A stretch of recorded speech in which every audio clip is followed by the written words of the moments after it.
this is Chandni Dinani welcoming you to Magnet Brains and as you all know कि हम अपने 10th boards की preparation के लिए one shot revisions कर रहे हैं. So today we are going to revise the chapter Glimpses of India in one shot. Now this chapter is divided into 3 stories क्योंकि बात किसकी कर रहे हो? Glimpses. Glimpse का मतलब क्या होता है? एक छोटी सी झलक, यानी कि आप इंडिया का एक सिर्फ छोटा सा पार्ट देखने वाले हो by reading 3 stories, जिसमें फर्स्ट स्टोरी है अ बेकर फ्रॉम गोवा, जहां पे गोवन कल्चर में बेकर्स की कितनी ज्यादा इंपॉर्टेंस थी और आज भी ब्रेड्स की बेकर्स की कितनी इंपॉर्टेंस है वो सब हम पढ़ने वाले हैं. सेकेंड स्टोरी हम पढ़ेंगे कुर्ग के बारे में जो कि है situated in Karnataka and this place is so beautiful कि यहाँ पर राइटर ने ये भी बोला है कि it looks like a piece of heaven on earth. और जो थर्ड स्टोरी है सबसे ज्यादा इजी, सबसे ज्यादा interesting story of all the 3 is tea from Assam. यानी यहाँ हम पढ़ने वाले हैं about the tea, its history and the tea plantations in Assam. तो ये तीनों ही स्टोरीज में आपको क्या पता चल रहा है? इंडिया की एक छोटी सी झलक पता चल रही है, छोटा मोटा कल्चर दिख रहा है आपको. So it's just a minute part जिससे आपको समझ आएगा कि इंडिया में कल्चर, ट्रेडिशंस, उसकी history is so beautiful and so interesting and we are fortunate enough to read about these 3 things. So let's begin with the very first story of this chapter that is titled as A Baker from Goa. So इस story में आपको कुछ important points है जो ध्यान में रखना है. देखो जैसे अगर कुर्ग पढ़ेंगे ना अभी अपन, तो उसमें ऑलमोस्ट पूरा चैप्टर ही इंपॉर्टेंट है बिकॉज हर एक लाइन में कुछ ना कुछ इंपॉर्टेंट इन्फॉर्मेशन छुपी हुई है. But in this story that is a baker from Goa and the third one T from Assam, कुछ ही पॉइंटर्स हैं जो अगर आप एक बार अच्छे से पढ़ लो then definitely there is no need to read this chapter again and again. Clear? तो चलिए रीड करते हैं. सबसे पहले the name of the author, very important. तीनों के ऑथर अगर ध्यान में रहेंगे आपको, you can mention the name of the chapter and the author in your answers. So first story जो है बेकर फ्रॉम गोवा, उसके ऑथर कौन है? ल्यूसियो रॉड्रिक. अ pen portrait of a traditional Goan baker. तो ऐसे जैसे हम टाइटल पढ़ पा रहे हैं ना, baker from Goa, so we are going to read about the bakers, right, जो गोवा में बहुत ज्यादा फेमस थे, the traditions, the culture related to baking. और ये क्या है? एक पेन पोर्ट्रेट है. अब पोर्ट्रेट का मतलब क्या होता है? Picturised form, right. But pen का मतलब क्या होगा? जो लिखा हुआ हो. दिस मीन्स अगर हम लिखते हुए किसी चीज का डिस्क्रिप्शन दे रहे हैं, that is the pen portrait. Clear? So अगर आपको आंसर्स आते हैं इस चैप्टर से related, you can definitely write that the story a baker from Goa is a pen portrait written by Lucio Rodrigues. और फिर अपना आंसर आप बिगिन कर सकते हो if there is a need to mention this line, that is the first line जो अभी मैंने बताई. Clear?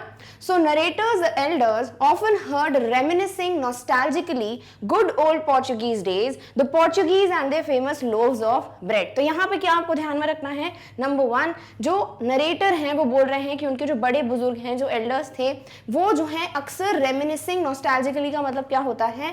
Thinking fondly of past, यानी कि पुराने दिनों की बातें सोचकर वो बहुत खुश होते थे, बहुत खो जाते थे वो बातें सोचकर. That is what is reminiscing nostalgically. और क्या सोचते थे? About good old Portuguese days, about the Portuguese और उनके famous loaves of bread. Loaf of bread क्या होता है? ये पूरा जो आप एक ब्रेड का टुकड़ा देख रहे हो ना, इसे कहते हो लोव. और फिर इसी को पीसेस में कट किया जाता है जैसे कि हम नॉर्मली ब्रेड्स देखते हैं, फिर वो हमें मिलते हैं. क्लियर? तो यहाँ पर नरेटर के क्या बता रहे हैं कि उनके जो एल्डर्स हैं, जो बड़े बुजुर्ग हैं, वो अक्सर they are fondly thinking about the past, they are reminiscing nostalgically and what they are thinking about? The good old Portuguese days, the Portuguese and their famous loaves of bread. Now eaters of loaves vanished but the makers are still there. यानी कि अभी भले ही Portuguese rule जो है वो नहीं है, यानी कि वो जा चुके हैं, बट उनको जो ब्रेड खाने का जो उन्होंने ट्रेडिशन छोड़ा था गोवा में, वो आज भी फॉलो होता है. That means already eaters of loaves यानी कि पोर्चुगीज आर गॉन, वैनिश्ड यानी जा चुके हैं. कहां से? गोवा से. बट जो ईटर्स हैं या मेकर्स हैं, सॉरी, वो अभी भी हैं, यानी ब्रेड जो है वहां पे अभी भी बनती है. दैट इज बेकर के बारे में हम जो कुछ भी पढ़ रहे हैं उसमें से बहुत सी बातें आज भी फॉलो होती हैं. Clear? All right. Still have mixers, the molders and those who bake the loaves. Age-old, time-tested furnaces still exist. तो यहाँ पे क्या लिखा हुआ है कि आज भी मिक्सर्स यानी कि जो डो बनाएंगे, मोल्डर्स जो उसको शेप में मोल्ड करेंगे, ब्रेड के लोफ के जो शेप होते हैं उसमें मोल्ड करेंगे डो को, and those who bake the loaves, और जो फर्नेसेस में फाइनली उसको बेक करेंगे और हमें फाइनल प्रोडक्ट मिलता है क्या? ब्रेड. तो आज भी ये लोग एग्जिस्ट करते हैं.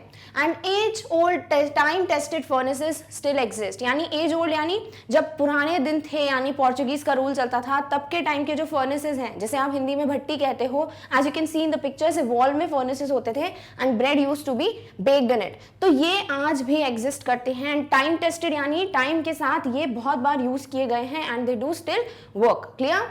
The third and jingle, traditional baker's bamboo, heralding his arrival in the morning, still be heard in some places. तो देखो ऐसे very short answer या short answer भी पूछे जाते हैं कि how people came to know that baker has come, या फिर bakers used to announce or come or enter in the morning, how, उस तरीके से आपसे पूछ सकते हैं। तो आपको बताना पड़ेगा कि किससे, वो अपने बैम्बू स्टिक के साउंड से लोगों को अनाउंसमेंट देते थे, they used to herald कि they have come। तो थर्ड एंड जिंगल का मतलब है सॉर्ट ऑफ बैम्बू को जब आप ऐसे मारते हो ग्राउंड पे तो एक थर्ड साउंड आता है, और जिंगल मतलब सॉर्ट ऑफ जो बेल का साउंड आता है वैसा। तो ये साउंड से लोगों को पता चल जाता था कि भाई बेकर आ गया है सुबह सुबह अपनी ब्रेड को सेल करने। So this is how he used to announce his arrival. Clear?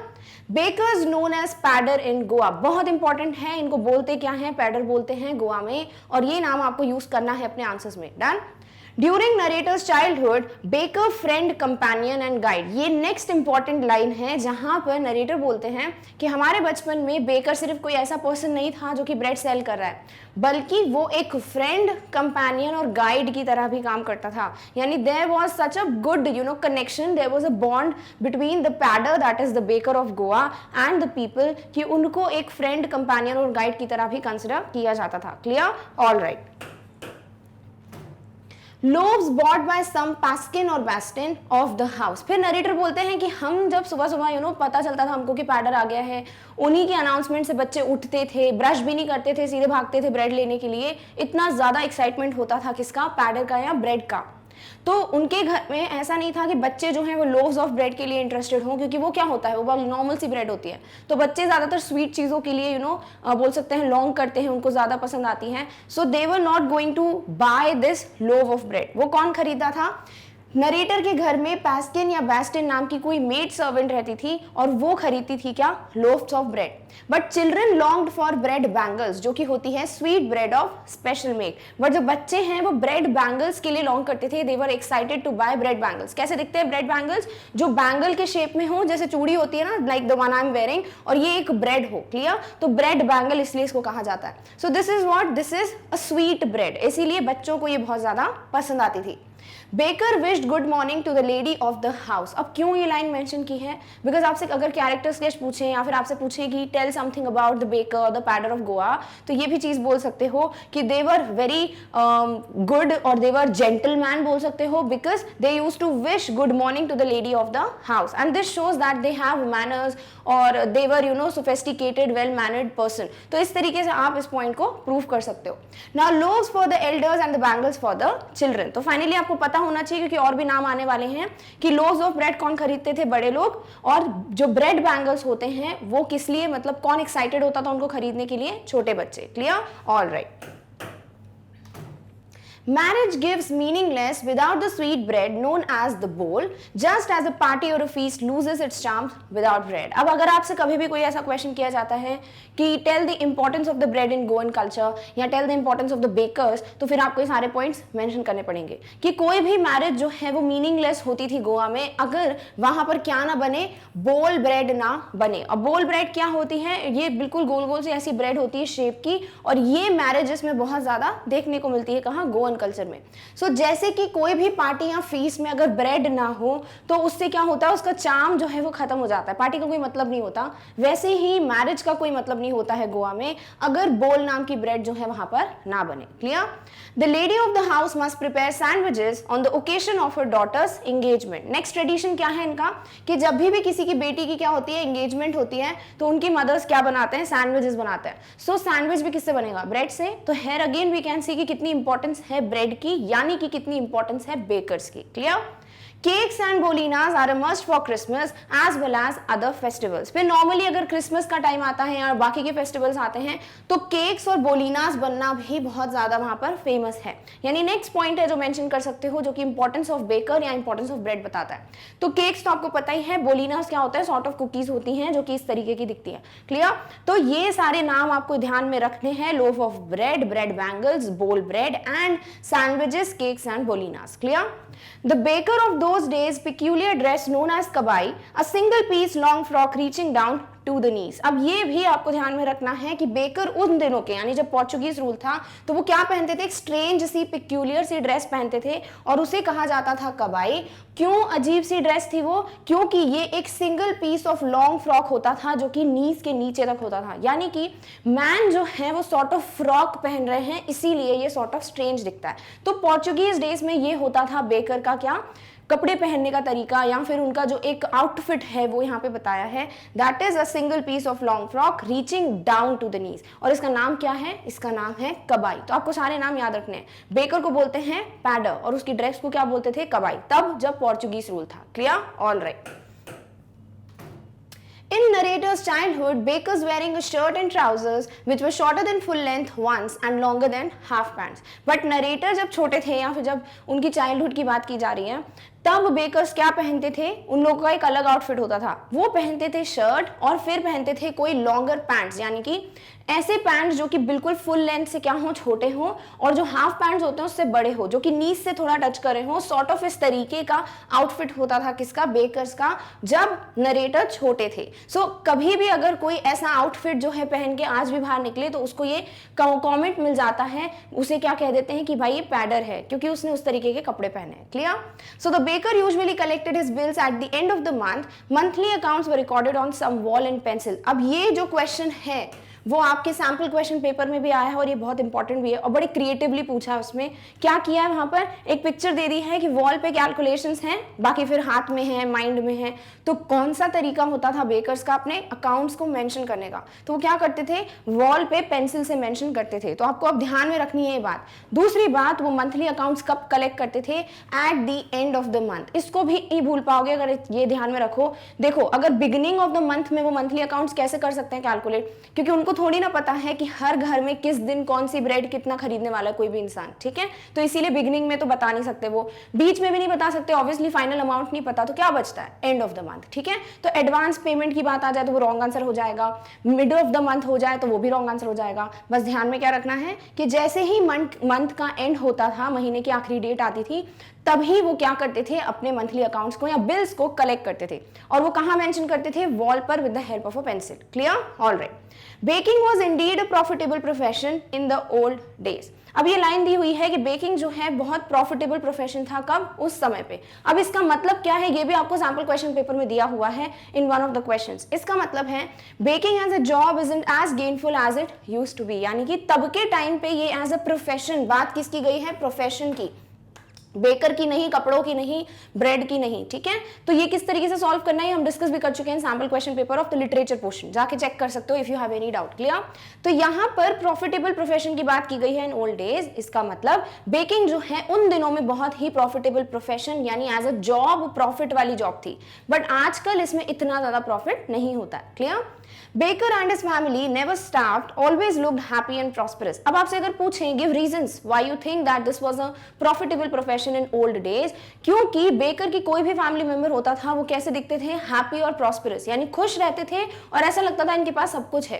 And also कभी भी उनकी फैमिली ने स्टार्व नहीं किया होगा, भूखे नहीं रहे होंगे। सो इससे क्या प्रूव होता है कि डेफिनेटली वो अच्छा खासा इनकम कर लेते थे, अच्छी खासी अर्निंग्स होती थी।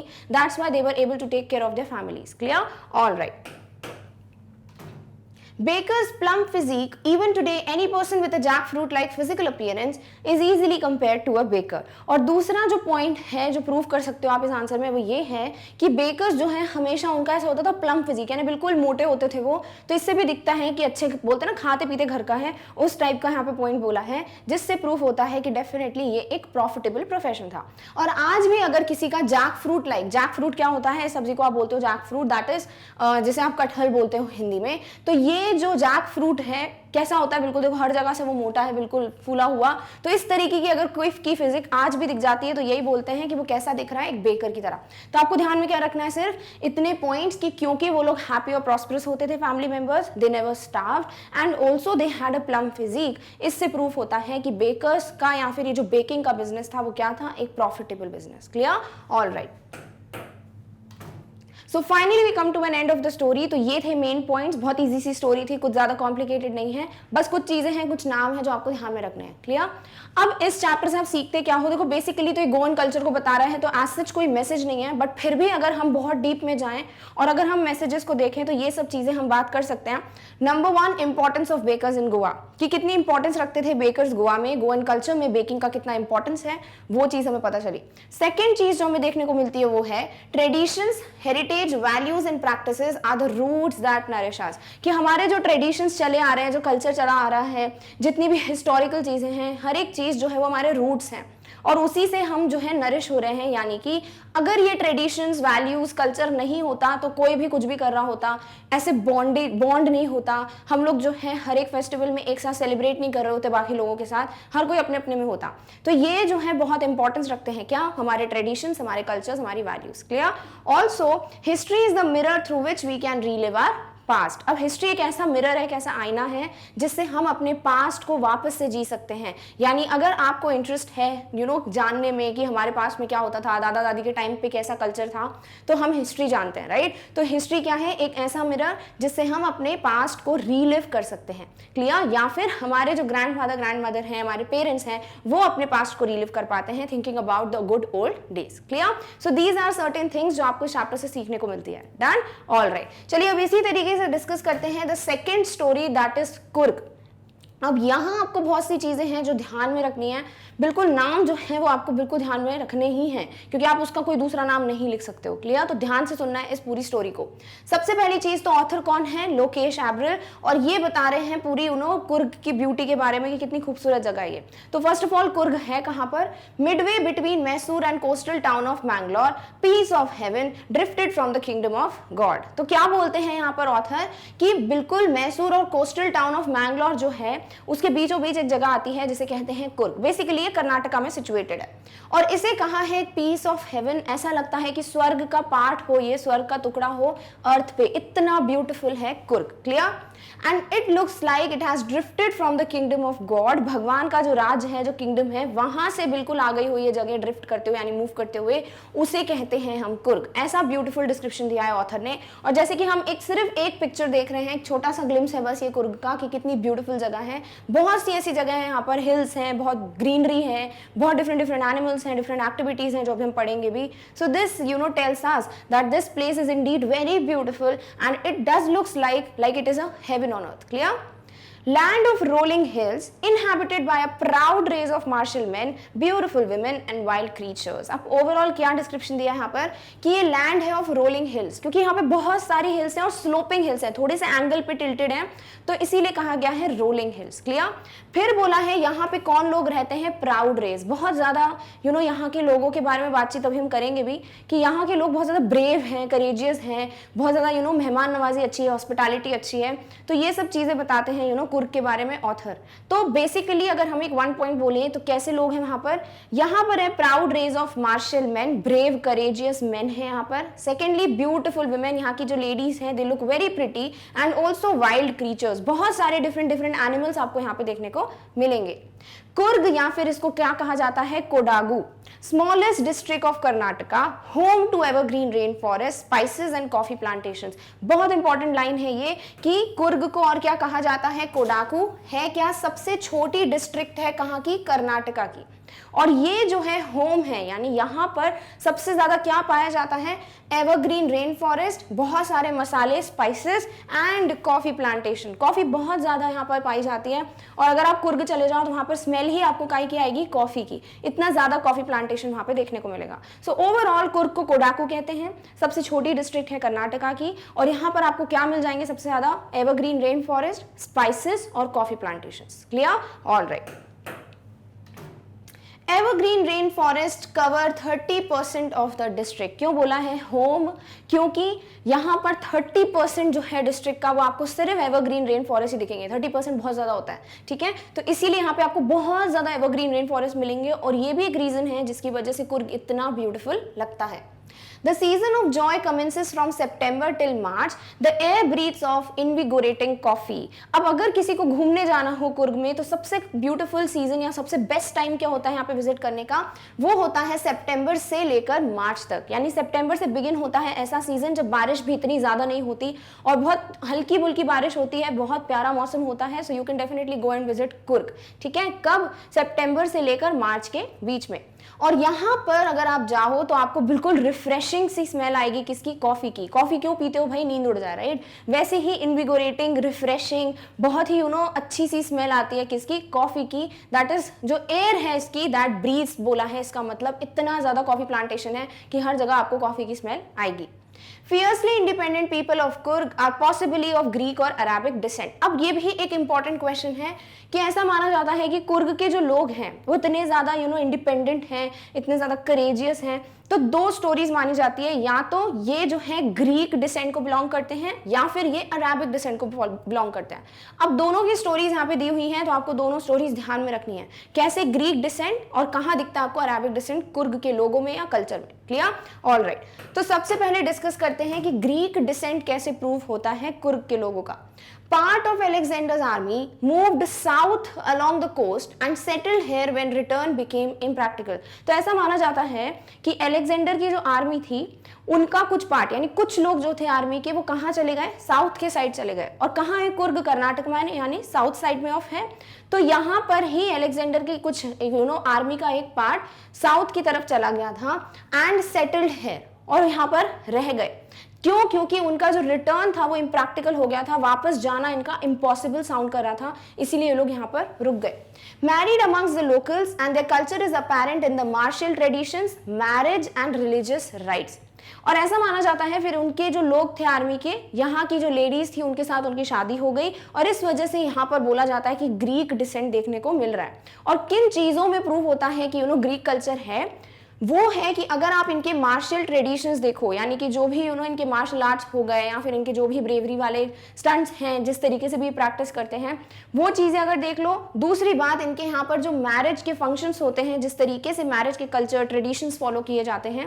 एंड थर्ड थिंग, जितने भी रिलीजियस राइट्स हैं, यानी जितने भी पूजा पाठ से रिलेटेड इनके तरीके होते हैं, जिस तरीके से ये सारे रिलीजियस फंक्शंस को, ट्रेडिशंस को फॉलो करते हैं, ये तीनों चीज़ों में क्या दिखता है कि एक क्या है? ग्रीक डिसेंट है। जैसे कि वहां पे फॉलो होता है वैसे यहाँ पर इन चीजों में ये ट्रेडिशन देखने को मिलता है, which are distinct from Hindu mainstream. और जैसे कि नॉर्मली ऐसे हिंदूज का कल्चर माना जाता है ना, उससे डिफरेंट है ये तीनों चीजें, यानी कि जिस तरीके से मार्शल ट्रेडिशंस हैं, मैरिज है और रिलीजियस राइट्स हैं, और ये किससे मैच करते हैं? ग्रीक डिसेंट से। तो ये एक प्रूफ करता है कि हाँ भाई हो सकता है कि ग्रीक डिसेंट हो। बट दूसरा पॉइंट जो है दैट इज अराबिक डिसेंट, वो कैसे प्रूफ होता है? Draw support from the long black coat with an embroidered waist belt worn by the Kurds known as kufia resembles the kufia worn by the Arabs and the Kurds। बहुत सारे words हैं, ध्यान से बिल्कुल पढ़ना है इसको। तो सबसे पहली चीज तो अराबिक डिसेंट जो है वो सिर्फ कपड़ों के यानी ड्रेस के उसमें दिखता है। कैसी ड्रेस है? बिल्कुल ब्लैक कलर की लॉन्ग कोट है जिस पे एक एम्ब्रॉयडर्ड वेस्ट बेल्ट पहनी जाती है। जैसे कि यहाँ देख सकते हो एम्ब्रॉयडरी की हुई एक वेस्ट बेल्ट है और बहुत बड़ा सा क्या है? ब्लैक कोट है। तो ये ड्रेस जो है वो अराबिक डिसेंट को बिलोंग करता है। ठीक है, तो ड्रेस कैसी है वो क्लियर हो गया। अब इस ड्रेस को कहते क्या है? ड्रेस को कहते हैं कूपिया। कहाँ पर? कुर्ग में। और ये जो है कैसा दिखता है? It resembles the kuffiya worn by the Arabs and the Kurds. तो जो अराबिक पीपल पहनते हैं उस ड्रेस को कहते हैं कूफिया, और उसी से मिलती जुलती ड्रेस जो है इन लोगों की है जिसे कहा गया है कूपिया। क्लियर? और ये कौन पहनते हैं? कुर्वस, यानी कि जो लोग हैं कुर्ग के, कुर्गी पीपल या कुर्वस पीपल उनको बोलते हैं जो कुर्ग में रहते हैं। तो इन लोगों की जो ड्रेस है उसका नाम कूपिया है, जो कि एक जैसी दिखती है कूफिया जैसी, जो ड्रेस अरब में पहनी जाती है। तो इसीलिए अराबिक डिसेंट प्रूफ होता है। क्लियर? तो ये चीजें जो है आपको ध्यान में रखनी है, very important paragraphs these are. Clear? Done? All right. Next, Kurgi tradition of hospitality are more than willing to recount numerous tales of Vellore। तो यहाँ पर एक और चीज है यहाँ के लोगों के बारे में, ब्रेव है, करेजियस है, वो तो बात हो गई। दूसरी बात, यहाँ अगर आप कभी भी जाओ तो बहुत अच्छी मेहमान नवाजी होती है, बहुत अच्छी हॉस्पिटैलिटी देखने को आपको मिलेगी। They are very welcoming people, और अगर उनके पास जाओ तो वो हमेशा बहुत ज्यादा खुश हो जाते हैं और बहुत एक्साइटेड होते हैं। And they are ever ready to discuss the tales यानी स्टोरीज ऑफ वेल्लोर। वेल्लोर यानी कि जो बिल्कुल इनकी बोल सकते सकते हो वॉर रिलेटेड या फिर जो ब्रेवरी की स्टोरीज होती हैं वो. So tales of valour means stories of courage and bravery usually in war, यानी जो वॉर होता था तब जो इन्होंने करेजियस वे में हैंडल की सिचुएशन, इनकी जो ब्रेवरी है उसके बारे में बात करते हैं कौन, यहाँ के लोग. And they are like more than willing to again and again talk about these stories. Clear? The Kurg regiment, one of the most decorated in the Indian army, and the first chief of the Indian army, General Cariappa, was a Kurgi. Even now, Kurds only people in India permitted to carry firearms without a license. बहुत important, बहुत ही ज़्यादा important paragraph है कि यहाँ की bravery या करेज के बारे में या आर्मी के बारे में क्या बात की गई है. तो जो कुर्ज रेजिमेंट है, यानी आर्मी के जो रेजिमेंट्स होते हैं उसमें जो कुर्ज रेजिमेंट है वो है मोस्ट डेकोरेटेड, यानी कि बहुत ज़्यादा इन्होंने अवार्ड्स मेडल्स वगैरह जीते हैं. तो ये one of the most decorated है इंडियन आर्मी में. नंबर 2, जो सबसे पहले चीफ रह चुके इंडियन आर्मी के, the very first chief of Indian army, जिनका नाम है general Cariappa. Who is this person? ठीक है, तो ये पर्सन जो है जनरल करियप्पा, वो भी क्या थे, कुर्गी थे, और ये थे first chief of Indian army. तो इसी से प्रूव होता है कि कितने ज्यादा ब्रेव और करेजियस लोग हैं कुर्ग में. क्लियर?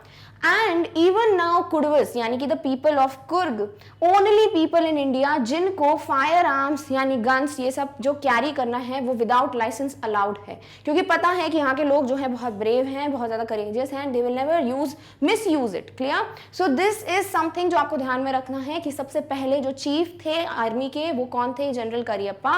वो कौन थे, कुर्गी. और सबसे ज्यादा या फिर वन ऑफ द मोस्ट, जितनी ज्यादा डेकोरेटेड जो रेजिमेंट्स हैं उनमें से एक कौन है, कुर्गी या कुर्ग रेजिमेंट. क्लियर? एंड आज भी जो लोग सिर्फ ओनली पीपल इन इंडिया जिनको अलाउड है फायर आर्म्स विदाउट लाइसेंस लेकर जाना या फिर रखना, वो कौन है, कुर्गी पीपल या Kodavus. Clear? River Kaveri obtains its water from the hills and forest of Coorg. अब कौन सी रिवर की बात की गई है, कावेरी. तो आपको ध्यान में रखना है, हो सकता है एमसीक्यू फॉर्म में पूछ लें. तो कौन सी रिवर की बात की गई है, कावेरी. और इसमें जो पानी है या फिर जो वाटर है वो कहां से आता है, from the hills and forest of Coorg. Clear? All right. Mahseer large fresh water fish abound in these waters. फिर बताया गया है यहाँ पर सबसे ज्यादा क्या पाया जाता है, तो फिशेज में सबसे ज्यादा पाई जाती है महासीर, जो कि बहुत बड़ी फ्रेश वाटर फिश है, और ये अबाउंड यानी कि बहुत ज्यादा लार्ज नंबर में मिल जाएगी यहाँ के पानी में. एंड किंग फिशर्स यानी कि जो बर्ड होती है जो मछली पकड़ के खाती है, kingfishers dive for their catch. Squirrels and langurs drop partially eaten fruit for the mischief of enjoying the splash and the ripple effect in the clear water. तो ऑथर ने क्या देखा है अबाउट द वाइल्ड लाइफ, सबसे पहले बताते हैं महासी जो कि फ्रेश वाटर फिश है, सबसे ज्यादा यहाँ पाई जाती है. नंबर 2, किंग फिशर्स को आप देख लोगे कि वो जो है फिश को कैच करके पकड़ रही हैं और खा रही हैं. नंबर 3, यहाँ पर स्क्विरल्स यानी गिलहरी और लंगूर जो कि एक टाइप का मंकी टाइप का दिखता है क्या वो, लंगूर नाम है, सबको पता है. सो स्क्विरल और लंगूर जो हैं वो क्या करते हैं, फ्रूट को आधा खाते हैं और बाकी जो बचा हुआ है उसको पानी में फेंकते हैं, ताकि क्या हो, बिल्कुल वो एक रिपल इफेक्ट दिखे और जो पानी आता है, स्प्लैश की आवाज आती है, वो उनको बड़ा एंजॉय करने में मजा आता है. Elephants enjoy being bathed and scrubbed in the river by their mahuts. फिर आपको दिखेगा कि यहाँ पर पानी में जो एलिफेंट्स का ध्यान रखते हैं ना, उन्हें mahuts कहते हैं. तो वो क्या करते हैं, वो इनको बढ़िया they are bathing him and scrub कर रहे हैं उनको, यानी उनको नहला रहे हैं. तो ये चीज भी आपको देखने को वहां मिल जाएगी. Clear? All right. Elephants enjoy being bathed and scrubbed in the river by their mahots. Most laid-back individuals converts to the life of high-energy adventure with river rafting, canoeing, rappelling, rock climbing and mountain biking. तो यहाँ पे next बोलते हैं author कि अगर कोई सबसे ज्यादा लेजी इंसान भी होगा ना, लेड बैक यानी जो बहुत ज्यादा लेजी है, जिसको कोई मतलब इंटरेस्ट नहीं है एडवेंचर्स में, जो बहुत सिंपल सादा रहता है, वो भी यहाँ आकर यहाँ के एडवेंचर्स को देखकर, चीज़ों को देखकर बहुत हाईली एनर्जेटिक हो जाएगा, बहुत हाईली एडवेंचरस पर्सन बन जाएगा. क्योंकि यहाँ आपको डिफरेंट एक्टिविटीज़ मिलती हैं, जैसे कि river rafting, canoeing, rappelling, rock climbing, mountain biking. तो इतने ज़्यादा एडवेंचरस स्पोर्ट्स आपको यहाँ करने को मिल जाते हैं. सो इवन सबसे ज़्यादा लेजी लोग भी क्या हो जाते हैं, हाईली एनर्जेटिक पीपल में चेंज जाते हैं. Clear? All right. Numerous walking trails in this region are a favorite with trackers. Birds, bees and butterflies are there to give company, macaques, Malabar squirrels, langurs and slender loris keep a watchful eye from the tree canopy. तो अब यहाँ पे कुछ चीजें हैं जो ध्यान में रखनी है। नंबर 1 कि बहुत सारी वॉकिंग ट्रेल्स यानी ट्रैकिंग जब करते हैं ना, वॉक करते हुए जाते हैं, बहुत सारे यहाँ पे मिल जाएंगे ऐसे ट्रैक्स। तो जो ट्रैकर्स हैं जिनको बहुत अच्छा लगता है उनके लिए जगह बहुत परफेक्ट है। नंबर 2 यहाँ पे आपको डिफरेंट इंसेक्ट्स, बर्ड्स, एनिमल्स दिख जाएंगे जैसे कि बर्ड्स, बीज, बटरफ्लाइज जो आपको बहुत मिलेंगे। यहाँ पे ऐसा लगेगा आपको कंपनी दे रही है, इतने ज्यादा आपको यहाँ पे देखने को मिल जाएंगे। नेक्स्ट यहाँ मैकैक्स, मालाबार स्क्विरल्स, लंगूर, स्लेंडर लॉरिस जैसे एनिमल्स भी ऐसे दिख जाएंगे जो ट्री की कैनोपी से यानी कि झाड़ियां होती ट्री की वहां से झांक रहे हैं, आपको देख रहे हैं। सो काइंड ऑफ ऐसा लगता है they are watching you, they are keeping a watchful eye on you, sort of जैसे गार्ड्स करते हैं ना, वॉचफुल आई रखते हैं, वैसे टाइप का यहाँ पे सिनेरियो होता है। So this is how wild is so much interesting in Coorg. Clear? I यानी कि ऑथर या नरेटर यहाँ पे बोल रहे हैं कि I prefer to step aside for wild elephants, यानी इनको बहुत डर लगता है किससे, जो वाइल्ड एलिफेंट्स हैं उनसे। और जब भी वाइल्ड एलिफेंट्स दिखते हैं इनको लगता है it's more preferable for him कि वो थोड़ा साइड में हो जाए। The climb to the Brahmagiri hills brings you into a panoramic view of the entire misty landscape of Kurg. A walk across the rope bridge leads to the 64-acre island of Nisar Gandhama. मैंने बोला ना इसमें बहुत सारी चीजें जो ध्यान में रखनी है। तो यहाँ आपको सबसे जो नेक्स्ट चीज बताई गई about the landscape, different hills, उनके नाम कि क्या यहाँ पे फेमस है। तो जैसे ही हिल्स में जो कि हैं ब्रह्मगिरी हिल्स, अगर इनको चढ़ के कोई जाता है तो ऊपर जाके बिल्कुल जहाँ पे टॉप मोस्ट पॉइंट है वहां जैसे ही कोई पहुंचता है तो उन्हें क्या देखने को मिलता है, एक बहुत ही ब्यूटीफुल पैनोरामिक व्यू। इसका मतलब होता है वाइड एंगल व्यू, यानी कि आप लैंडस्केप मोड में करते हो ना फोन को, उस तरीके का व्यू जो है आपको देखने को मिलता है। कहां से? जैसे ही आप ब्रह्मगिरी हिल्स को क्लाइंब करके पहुंचते हो। Of the entire misty landscape of Coorg. और क्या व्यू होता है वो? पूरे कुर्ग का जो इस मिस्टी सा लैंडस्केप है, यानी फॉगी सा, थोड़ा बहुत धुआंधार, तो वहां वैसा लैंडस्केप आपको देखने को मिलता है। अब walk across the rope bridge, और एक रोप ब्रिज बना हुआ है और उसमें अगर वॉक करके जाते हैं तो कहां पहुंचते हैं? 64 एकड़ आइलैंड ऑफ निसार गंधामा। एक आइलैंड है जिसका नाम है निसार गंधामा। कितना है वो? 64 एकड़ आइलैंड है। तो यहां पर पहुंच जाते हो आप अगर आप रोप ब्रिज को क्लाइंब करते हो। Clear? All right. Running into Buddhist monks from India's largest Tibetan settlement at nearby Bailakup is a bonus. The monks in red, ochre and yellow robes amongst the many surprises that wait to be discovered by visitors searching for the heart and soul of India right here in the Kurg. क्या बोला गया है कि running into Buddhist monks यानी कि India के सबसे बड़े जो टिबेटन सेटलमेंट है, यानी सबसे ज्यादा जो टिबेटन लोग मिलेंगे आपको वो यहीं पे हैं। और उसमें आप जो है बाइलाकुप नाम की एक जगह है, जब वहां से आप जाते हो फाइनली आपको देखने को मिलते हैं बहुत सारे बुद्धिस्ट मॉन्क्स। मॉन्क्स कौन होते हैं? जो कि वर्ल्डली थिंग्स या फिर ये जो मोह माया होता है ये सब चीजों से बहुत दूर रहते हैं and they practice just religious things. Clear? तो उन्हें कहते हैं मॉन्क्स। और ये आपको मिल जाएंगे रेड, ओकरे और येलो कलर के ड्रेस फिट्स में, यानी आउटफिट्स में। इस तरीके का कुछ इनका आउटफिट होता है और आपको ये लोग देखने को मिलेंगे जैसे ही आप बाइलाकुप से पहुंचते हो इन लार्जेस्ट टिबेटन सेटलमेंट। और ये क्या है? This is one of the many surprises. इतनी सारी चीजें देखने को मिली है ना कुर्ग में, कितनी ब्यूटीफुल जगह है। और उनमें से एक जो और अच्छा सरप्राइज है वो क्या है? यही कि आप यहाँ पर जाके ये सारा सेटलमेंट, ये सारे लोग, एक कल्चर देखते हो and this is something which is very beautiful. Clear? And also जो भी विजिटर्स सर्च करते हैं, कुछ लोग होते हैं जो टूरिस्ट की बात कर लीजिए या विजिटर्स की बात कर लीजिए, जो कि अगर heart and soul of India को सर्च कर रहे हैं, यानी कि एक ऐसी प्लेस जिसे आप कह सकते हो इंडिया की सबसे ब्यूटीफुल प्लेस, वो है कुर्ग। तो यहाँ ऑथर ने इस प्लेस को इसीलिए इतना ब्यूटीफुल डिस्क्राइब करने के लिए लाइन बोली है कि heart and soul of India, और वो क्या है? कुर्ग। क्लियर? तो इतनी ज्यादा ब्यूटीफुल प्लेस है ये। यहाँ पर जितनी भी चीजें हैं, एक्टिविटीज हैं, एडवेंचरस थिंग्स हैं, बर्ड्स हैं, एनिमल्स हैं, द वे जिस तरीके से आपको एक ब्यूटीफुल व्यू दिखता है, आप यहाँ पे सबसे बड़ा टिबेटन सेटलमेंट देखते हो, ये सारी चीजें जो हैं ऑथर बोलते हैं दिस इज समथिंग जो कि आपको कुर्ग में देखने को मिलेगी, which is heart and soul of India. Clear? All right. Then the train clattered into Mariani Junction. तो जितना भी इनके बीच में कॉन्वर्सेशन हुआ है प्रांजल और राजवीर के बीच में इन द ट्रेन, वो सारी बातें हैं। आपको सब पता चल गया टी की डिस्कवरी किसने की, कौन सी 2 स्टोरीज फेमस हैं, कौन से वर्ड्स हैं जो चाइनीज लैंग्वेज से लिए हैं, यूरोप में फर्स्ट टाइम टी कब आई थी और उसको मोर मेडिसिन की तरह कंज्यूम किया जाता था देन एज बेवरेज। क्लियर? अब जो ट्रेन है क्लैटर्ड, यानी कि जब ट्रेन कहीं पे भी हॉल्ट लेती है या किसी स्टेशन पे रुकती है तो कैसे ट्रैक से आवाज आती है, पटरी जो होती है उससे एक अजीब सा साउंड आने लगता है, उसे कहते हैं क्लैटरिंग साउंड। तो ट्रेन जो है वो धीरे धीरे रुक रही है, कहां पर, मरियानी जंक्शन पे। Pranjol's parents were waiting for them, और प्रांजोल और राजवीर यहाँ पर उतरते हैं स्टेशन पे, अपना लगेज ड्रैग करके जाते हैं और वहां प्रांजोल के जो पेरेंट्स हैं वो इन दोनों के लिए वेट कर रहे हैं। Were driving towards Dhekiabari, the tea garden managed by Pranjol's father. तो आपको एक और चीज जो ध्यान में रखनी वो क्या है कि जो टी गार्डन जिसके प्रांजोल के जो फादर हैं उस टी गार्डन के मैनेजर थे, और वो टी गार्डन का नाम क्या है, देखियाबरी। तो आपको देखियाबरी नाम ध्यान में रखना है, clear. Groups of tea pluckers with bamboo baskets on their backs, wearing plastic aprons, were plucking the newly sprouted leaves. अब नेक्स्ट जो है यहाँ पर बहुत से बीच में बातचीत हुई है कि ये लोग पहुंचते हैं, जो कार है उसको इनके जो फादर हैं, प्रांजल के फादर, वो थोड़ी देर के लिए रोकते हैं ताकि ये ट्रक जो है जिसमें टी लीव्स बहुत ज्यादा भरी हुई हैं वो जा रही हैं उसको पास होने देते हैं। फिर ये लोग जैसे ही आगे बढ़ते हैं तो टी बुशेस दिखती हैं दोनों साइड पे, और फाइनली जो सीन दिख रहा है वो क्या है कि कुछ ग्रुप्स ऑफ टी प्लकर्स हैं, यानी कि जो टी लीव्स को तोड़ते हैं। अब देखो इतना आसान नहीं होता है, वहां पर बहुत सी लीव्स होती हैं बट उसमें से जो बेस्ट लीव हो, जिसमें से सबसे अच्छी चाय बने, सबसे अच्छी टी बने, वो लीव्स ध्यान से तोड़नी पड़ती हैं। वो काम किसका होता है, टी प्लकर्स का।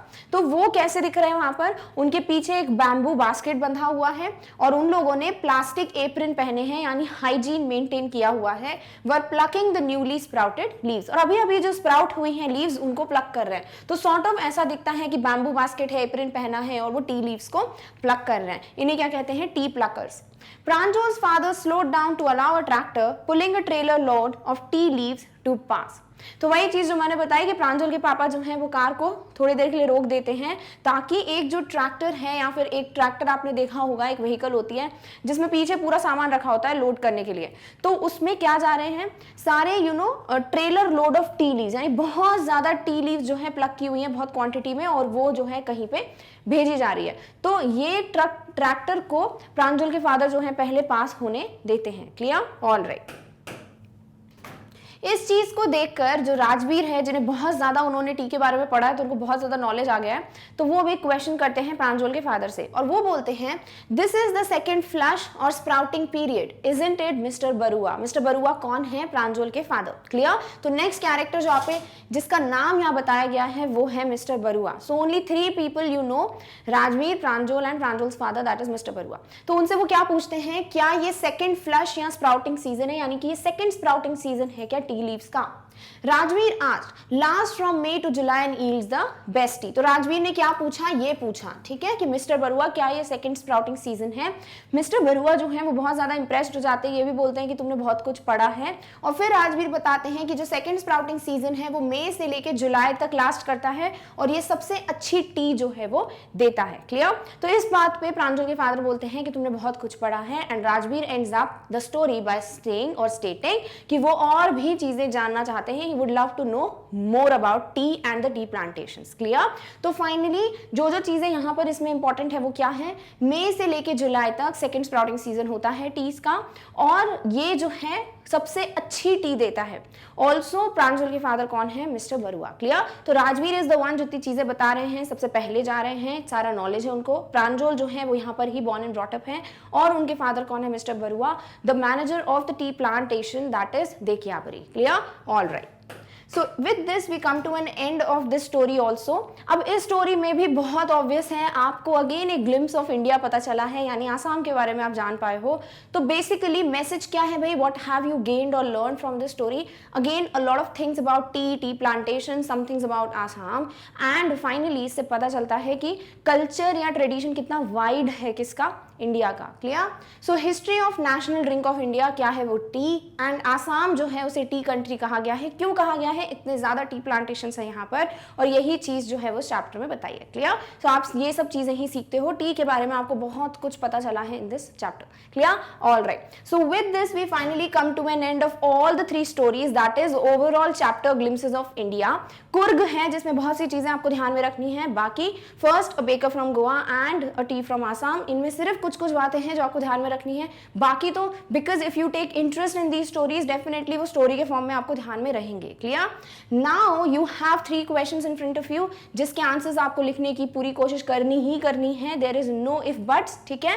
और आपको ये क्वेश्चंस के आंसर जो हैं हम next live doubt solving session जो होगा ना, जो इस चैप्टर पे बेस्ड होगा, उसमें डिस्कस करेंगे। क्लियर? सो सबसे पहला क्वेश्चन है what importance did the baker's furnace have in the village in Goa? तो अब बेकर फ्रॉम गोवा से आपको यहां बताना है कि कितनी इंपॉर्टेंस रखती थी बेकर्स फर्नेस, यानी आपको सारे ब्रेड्स के बारे में, फेस्टिवल, एंगेजमेंट, मैरिज, इन सब के बारे में जो बात की गई है वो सब यहाँ पे अच्छे से लिखना है। क्लियर? नेक्स्ट क्वेश्चन है from the second story, tell about the people of Coorg, यानी कुर्गी के बारे में या कुर्वस जो हैं लोग, उनके बारे में क्या क्या बताया गया है वो आपको यहाँ पे एक्सप्लेन करना है। एंड फाइनली जो लास्ट स्टोरी है टी फ्रॉम आसाम, उस पे बेस्ड क्वेश्चन है what did Rajbir tell Pranjal about the discovery of tea? तो डिस्कवरी ऑफ टी के बारे में जो 2 स्टोरीज हैं वो दोनों स्टोरीज आपको यहाँ पे बहुत अच्छे से एक्सप्लेन करनी है। बहुत इजी क्वेश्चंस है, जस्ट दैट आधा ज्यादा स्टोरी कवर कर रहे हैं ये क्वेश्चंस, तो it would be very nice अगर आप ये क्वेश्चंस लिखने की कोशिश करो, बिकॉज दिस इज समथिंग जो कि आपके इन तीनों स्टोरीज को अच्छे से रिवाइज करवा देगा। क्लियर? सो आई होप हम इन क्वेश्चंस के साथ मिलेंगे इन the next live doubt solving session which is based on this chapter glimpses of India. Clear? All right. So finally we come to an end of the chapter and I hope you guys have got to understand कि glimpses of India का मतलब क्या है। क्यों बोला है glimpses? क्योंकि एक झलक दिखी आपको 3 जगहों की, ठीक है? और आपको गोवन कल्चर, आपको कुर्ग के बारे में और आपको आसाम के बारे में और टी के बारे में बहुत कुछ पता चला है। सो नाउ आई नो आपको इन तीनों स्टोरी से कोई भी क्वेश्चन आएगा, you all are ready to tackle with it. Now before we come to an end of this session, one thing you have to keep in mind कि अगर आपको कोई भी सब्जेक्ट से रिलेटेड डाउट है, डेफिनेटली आप Magnet Brains channel पे सारे वीडियोस देख सकते हो, बिकॉज यहाँ आपको 100% free class 4th to 12th online school education मिलती है और सारे सब्जेक्ट्स जो हैं यहाँ पर आपको मिलते हैं, whether it is Hindi, Sanskrit, English, maths, science, social, everything. So you get all the subjects है, so definitely go and check out the videos so that आपके डाउट्स ब्यूटीफुली क्लियर हो and together we score full marks. Clear? All right, चलिए in the next session we'll meet very soon.